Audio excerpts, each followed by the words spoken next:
નમસ્કાર દર્શક મિત્રો, અત્તક ચેનલમાં આપનું સ્વાગત છે। સ્વચ્છતા ત્યાં પ્રભુતા। જી દોસ્તો, આપણી ગુજરાતીમાં એક સુંદર કહેવત છે કે જ્યાં સ્વચ્છતા ત્યાં પ્રભુતા। પરંતુ હાલના યુગમાં વધતું જતું ઔદ્યોગિકરણ અને પ્લાસ્ટિકનો ઉપયોગ જેવી અનેક વસ્તુના કારણે હાલ આપણો દેશ ક્યાંક ને ક્યાંક ગંદકીમાં જઈ રહ્યો છે। આજે આપણે ઈડરની વાત કરવાના છીએ કે ઈડરમાં બહોળા પ્રમાણમાં થતો પ્લાસ્ટિકનો વપરાશ કેટલી હદે યોગ્ય છે અને કચરાના નિકાલ કેટલો થાય છે। ઉપરાંત આજે આપણે ઈડરની હાલની પરિસ્થિતિથી પણ હુબહુ થવાના છીએ। તો ચલો આપણે જાણીએ અને જોઈએ ઈડરની સફર।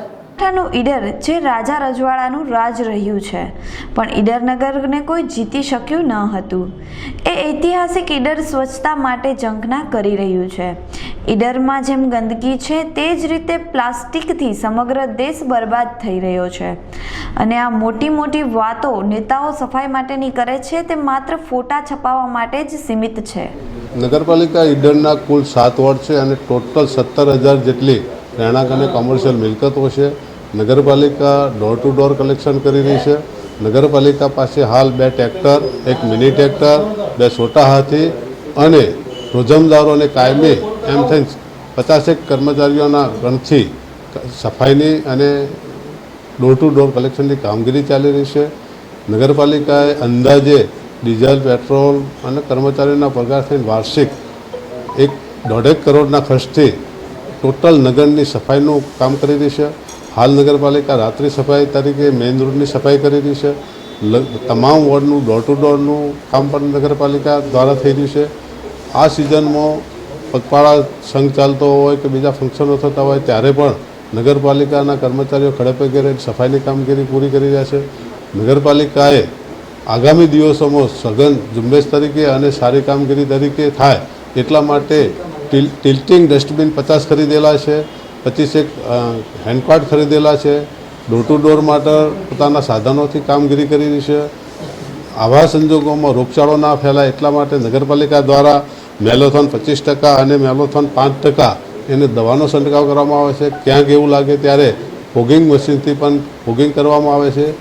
નગરપાલિકાનો જે લેન્ડફિલ સાઇટ છે ત્યાં હાલ જે ઘન કચરો ટોટલી એકત્ર થયેલો છે તેના આગામી દિવસોમાં એક મોડલ તરીકે એનું ખાતર બનાવી અને એનો નિકાલ કરીએ અને બહુ સુંદર લેન્ડફિલ ઉપતલ થાય એવું SBM પ્રોજેક્ટ હેઠળ અમે કામગીરી કરી રહ્યા છીએ।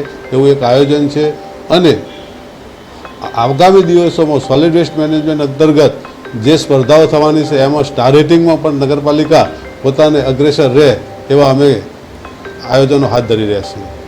સાહેબ, અત્યારે જે પ્રમાણે વાયરલના જે ચાલતા હોય તે બાબતે કઈ ટાઈપની જે દવા છંટકાવમાં એમાં ખર્ચ કેટલો થતો હોય છે? અંદાજે નગરપાલિકાએ 4 લાખના ખર્ચથી દવાઓ ખરીદેલી છે। એમાં મોટાભાગે મેલોથોન 25%, મેલોથોન 5%, પાણીની અંદર TCL પાવડર અને સોડિયમ હાઇપોક્લોરાઇડ અને ફોગિંગ માટે પણ કાર્યવાહી કરી અને આવા જ્યાં વિસ્તારમાં જે કેસો ઉપલબ્ધ થાય એ વિસ્તારને અગ્રેસર રાખીને ત્યાં પણ દવા છંટકાવની કામગીરી હાથ ધરવામાં આવે છે। વધુને વધુ ગંદકી બીમારીને નોતરે છે, પરંતુ જો આ બાબતને જાણતા છતાં ઈડર શહેરમાં ખૂબ જ ગંદકી જોવા મળે છે। ઝૂંપડપટ્ટીના રહેણાંક વિસ્તારની આજુબાજુ કચરો બહોળા પ્રમાણમાં ફેલાયેલ છે। સાથોસાથ બાળકોની રમવાની જગ્યાએ પણ ગંદકી ખૂબ જ છે।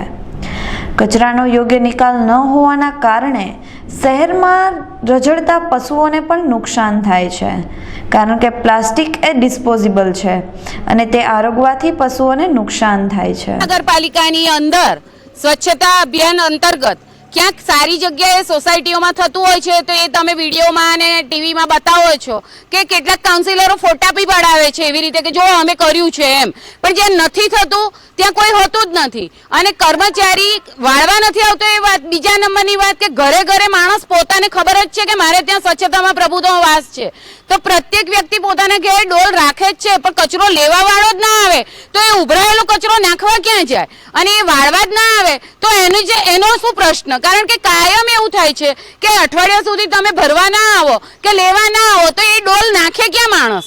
આ પ્રશ્નોના કારણે સત્વરે કાં તો ટ્રેક્ટર કે એવો રીતે વાહન મોકલો કે જે કચરો ઉઠાવી જાય અને કાં તો પછી અમને કહી દો કે અમારાથી શક્ય નથી તો અમે અમારી પણ વ્યવસ્થા કરીએ, પણ આ કચરો ઉઠાવીને અમારે નાખવો ક્યાં? કારણ કે નિયમિત કોઈ આવતું જ નથી। સફાઈ કરવા માટે? ઈડર શહેર કે જે દેશની એક ધરોહર કહી શકાય, તો આ શહેરમાં કચરાપેટી તો છે જ, પરંતુ તેનો ઉપયોગ થતો નથી. બાળકો ખુલ્લા પગે ગંદકીમાં આંટા મારતા હોય છે, જેથી બીમારીની શક્યતાઓ વધી જાય છે. મુખ્ય માર્ગ પર જાજરમાન દુકાનો તો છે, સાથોસાથ કચરાના ઢગલા એ રોડની શોભાને ઘટાડે છે. ઈડર તાલુકાનું ઈડર શહેર અને એમાં બી ઈડર શહેરનું દામોદર કોમ્પ્લેક્સ એટલે પૂરા તાલુકામાં પ્રખ્યાત. કોઈ બી નહીં પૂછો દામોદર કોમ્પ્લેક્સમાં જવું છે, નાનો છોકરો બી તમને રસ્તો બતાવી દે દામોદર કોમ્પ્લેક્સ છે આજે. પણ દામોદરની સાચી હકીકત આજે તમને જણાવું કે દામોદરમાં 1500 દુકાન, 7-8 હોસ્પિટલો છે, પ્રાઇવેટ દવાખાના છે, બેન્કો છે પ્રાઇવેટ. પણ અહીંયા છેલ્લા 2-3 વર્ષથી એવી ગંદકીનો માહોલ છે, જ્યાં વેપારીઓને વેપાર કરવો કાઠો છે, રેસિડન્ટોને રેસિડન્ટ રહેવું કાઠું છે, હોસ્પિટલવાળા ડૉક્ટરોને હોસ્પિટલ ચલાવી કાઠી છે. અહીંયા 24 કલાક 365 દિવસ રોડ ઉપર પાણી ચાલુ જ હોય. કોઈ જગ્યાએ વરસાદ ના આવ્યો હોય તો એમનું મોકલ્યું ઈડર દામોદરમાં તમને વરસાદ જોવા મળશે કે અહીંયા વરસાદ પડ્યો છે. ભાઈ 24 કલાક ગાયોનો છાણ, કોઈ તંત્ર આનું ધ્યાન આપતું નથી. ઓવરહેડ ટાંકીઓ, રેસિડન્ટની ઓવરહેડ ટાંકીઓ 24 કલાક ઉભરાતી રહે છે. પાર્કિંગની કોઈ જ વ્યવસ્થા નહીં, ગમે તે આવીને ગાડી પાર્ક કરી દે, જેથી અમારા વેપારી ભાઈઓની ગાડીઓ કેવો પાર્ક કરવી એ અમને ખબર નહીં પડતી. છેલ્લા 2-3 વર્ષથી ગ્રામ પંચાયતમાં રજૂઆત કરવા છતાં કોઈ જ નિકાલ નથી આવતો. ઈડર સિટીમાં હોવા છતાં ઈડર દામોદર જમાનપુરા પ્રાંત પંચાયતમાં આવે છે. એમને અમે લેખિતમાં મૌખિક બધી જ જાણ કરી છે. કેટલી વખત ટેક્સ બી અમે ટાઈમસર ઉઘરાવે, અમે ટેક્સ બી પે કરીએ છીએ, પણ છતાંય એના પાછળ કોઈ જ ધ્યાન આપવાવાળું છે નહીં. તો અમારી નમ્ર અપીલ છે તંત્રની કે મહેરબાની કરીને તાકીદે આ વસ્તુનો નિકાલ કરવામાં આવે, જેથી રેસિડન્ટ આરામથી રહી શકે, વેપારીઓ આરામથી ધંધો કરી શકે અને પોતપોતાનું દરેકનું કામ થાય. પાર્કિંગમાં કોઈ અવ્યવસ્થા ના જળવાય, એનું પૂરેપૂરું તાકીદે આનો નિકાલ થાય. અને આ બધું કવરેજ કરવા બદલ મીડિયાનો ખૂબ ખૂબ આભાર છે. જેથી સારા કોમ્પ્લેક્સમાં પણ પશુઓનો ત્રાસ ખૂબ જ જોવા મળે છે. ઈડર નગરપાલિકા દ્વારા કચરાપેટી તો મૂકવામાં આવી છે, પરંતુ તે પણ બિસ્માર હાલતમાં જોવા મળે છે. ઈડરના મુખ્ય માર્ગમાં જાણે પશુઓનું વિરામ સ્થાન હોય તેમ મુખ્ય માર્ગ પર જ પશુઓ બેઠેલા હોય છે. ખાલી પડેલા કોમ્પ્લેક્સ અને દુકાનો હાલ ગંદકીથી ભરપૂર બની ગયા છે. ઉપરાંત વગર વરસાદે પણ ઈડરના રસ્તા પાણીથી ભરપૂર જોવા મળે છે અને આ પાણી ગટરનું હોવાથી મચ્છરનો ઉપદ્રવ પણ સતત વધી રહ્યો છે. સાબરકાંઠા જિલ્લાના ઈડર તાલુકાની મોટામાં મોટી ગ્રામ પંચાયત એટલે જવનપુરા ગ્રામ પંચાયત છે. જવનપુરા ગ્રામ પંચાયતનો રહેણાંક વિસ્તાર, સોસાયટી વિસ્તાર અને કોમર્શિયલ વિસ્તાર આવેલો છે અને જીનો પણ અહીંયા આવેલી છે. આ વિસ્તારની અંદર ગ્રામ પંચાયત દ્વારા સફાઈ માટે પોતાના ટ્રેક્ટરથી ડોર ટુ ડોર કચરો ઉઘરાવવામાં આવે છે અને એ કચરો અમારી પોતાની ડમ્પિંગ સાઇટ ન હોવાથી ઈડર નગરપાલિકાની જે ડમ્પિંગ સાઇટ છે એ ડમ્પિંગ સાઇટ ઉપર કચરાનો નિકાલ કરવામાં આવે છે. અમારા સફાઈ કામદારો 10 રોજમદારો છે અને 14 ગ્રામ પંચાયત કચેરીના છે, એમ કરીને કુલ 24 છે. એ 24 દ્વારા નિયમિતપણે દરેક સોસાયટીની અંદર જઈ સફાઈ કરવામાં આવે છે અને સરકારશ્રીના સફાઈ ઝુંબેશ જે કાર્યક્રમો છે એ કાર્યક્રમોની જે છે એ દરેક વ્યક્તિઓ સુધી એને પહોંચાડવામાં આવે છે અને દરેકને જાગૃતિ આવે અને પોતાનો જે સફાઈનો જે કચરો અને જે છે એ પોતાનું ડસ્ટબિન રાખી અને ડસ્ટબિનમાં નાખે તે અંગે જાગૃતિ લાવવા માટે વારંવાર ગ્રામસભાઓ અને ભવાઈઓ દ્વારા પણ જણાવવામાં આવે છે. અને ગ્રામ પંચાયતનો જે વેરો છે એ સફાઈનો ખૂબ ઓછો છે અને એના કારણે ગ્રામ પંચાયત ખર્ચા જે છે સ્વભંડોળમાં પાડતી હોય છે. સરકાર તરફથી જે ગ્રાન્ટ મળે છે એની અંદર પણ સફાઈનો ખર્ચ કરવામાં આવે છે. જો આપના અબ તક ટીવીના માધ્યમથી જો અમને સરકાર વધારે પડતા ગ્રાન્ટો આપે સફાઈ માટે તો જવનપુરાને ગ્રામ વિસ્તાર અને કોમર્શિયલ વિસ્તારને અમે નંદનવન અને સુંદર બનાવી શકીએ તેમ છીએ. હા, અમારે અહીં સાહેબ ડુંગરાની તેડી મકાન છે. આ પેલો કચરાપેટીનો બધો માલ જ્યાં નાખે છે બકા, એના માટે અમારે માલમાં બહુ નુકસાન થાય છે. ગાયો મરી જાય, ભેંસો મરી જાય, ઘેટા બકરા મરી જાય, માણસો અમારા છોકરા નાના બીમાર થઈ જાય છે. હવે આના માટે કોઈ 2-3 વખત રજૂઆત કરી નગરપાલિકામાં, પણ એ લોકો કોઈ સાંભળવા માટે તૈયાર નથી. હવે શું કરવું? આના માટે કાંઈ અમારા વ્યવસ્થા કરી આપો તો સારી વાત છે. હોય લગભગ 20-25 ઘર છે અમારા આટલો મેંડલામાં છોકરા નિહાળે જાય ભણવા હાજામાં થાય 2 દિન 3 દિન દવાખાના ભરવા પડે સાહેબ શું કહો કંટાળી ગયેલા માણસ છે આ તો કોઈ મોનતા જ નથી અમારું કીધું રોડ પર નાખીને એને જાય રસ્તા ઉપર ઠોકી દે આવીને કંટાળી ગયેલા માણસ છે અમે તો છેલ્લી હાઈટ ઉપર ગયેલા છીએ બધા તો શું કરવાનું હવે માગ મસર થાય છે આ છોકરાને ગાયો બાયો ખાઈ ગઈને અમારે તો કેટલું નુકસાન આવ્યું છે મરી ગયા માલ ઘેટા બકરા ગાયો બધું મરી જાય છે કેટલીક બધા કસકડા ખાઈ ખાઈને કેટલાક કસકડા ઉડી ઉડીને ઘેરે આવે છે અમારા છોકરા બીમાર થાય પહેલાં નહોતો આવતો પણ આ નગરપાલિકાવાળા અહીં જ નાખે છે તોય કાગરિયા કેટલીક ગંદકી થઈ ગઈ છે બધી અમારે રહેવાતું નથી કેમ કરી રહેવાનું અમારે આ 50 ઘરમાં અહીં બધા ઘેટા બકરા ખાઈ ખાઈને કેટલી ગાયો મરી જાય ભેંસો મરી જાય નગરપાલિકાવાળા કોઈ સાંભળતા નથી ઈડરના બીજા દ્રશ્ય આપણે જોઈએ તો પ્રાકૃતિક સૌંદર્યથી ભરપૂર છે ઈડર.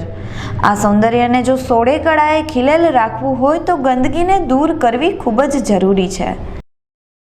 સફાઈ માટેના સાધનો હોવા છતાં યોગ્ય સફાઈ થતી નથી કારણ કે સાધનોની હાલત ખૂબ જ ખરાબ છે.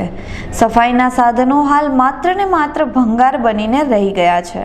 ઈડર શહેરમાં જ્યારે અબતકથી જ્યારે રિયાલિટી ચેક જે ગંદકી બાબતે કરેલી છે ત્યારે હાલ જે અબતકથી કલરવ સોસાયટીની અંદર પ્રવેશ કર્યો છે ત્યારે કેમેરામેનને કહીશ કે જે અહીંયાના જે રોડ રસ્તા જે છે એ તાજેતરમાં જ બનાવવામાં આવ્યા હતા પણ અત્યારે એની પરિસ્થિતિ એકદમ કમસમ જોવા મળી રહી છે. રસ્તાઓમાં પાણીના ગોળા ભરાઈ રહ્યા છે, સતત પાણી દેખાઈ રહ્યું છે અને આ રસ્તો પૂરેપૂરો એકદમ હલકી ગુણવત્તાનો બનાવ્યો હોય એવું લાગી રહ્યું છે. ત્યારે ઈડરની અંદર જવનપુરા ગ્રામ પંચાયત દ્વારા જે બનાવવા આવેલા જે રસ્તાઓ જે છે હાલ તદ્દન ખરાબ હાલતમાં દેખાઈ રહ્યા છે. બીજી નગરપાલિકા દ્વારા જે સ્વચ્છતાના નામે જે વાતો કરવામાં આવી હતી તે અત્યારે જે ઈડર નગરની અંદર જ્યારે કે દામોદર કોમ્પ્લેક્સ છે, જવાનપુરા સોસાયટી છે, શ્રીનગર છે, દરેક વિસ્તારોની અંદર ગંદકી ઠેર ઠેર જોવા મળી રહી છે. ગંદકીના કારણે મોટા રોગો ઉત્પન્ન થવાની સંભાવના રહેલી છે. ત્યારે સ્વચ્છતાની જે વાતો કરતા જે નગરપાલિકાના લોકોએ આજે ગંદકીના જે ઢગ જે પડી રહ્યા છે એ ઢગને હટાવવાનો પ્રયત્ન કર્યો નથી. સંજય દીક્ષિત, સાબરકાંઠા, આપતો ન્યૂઝ.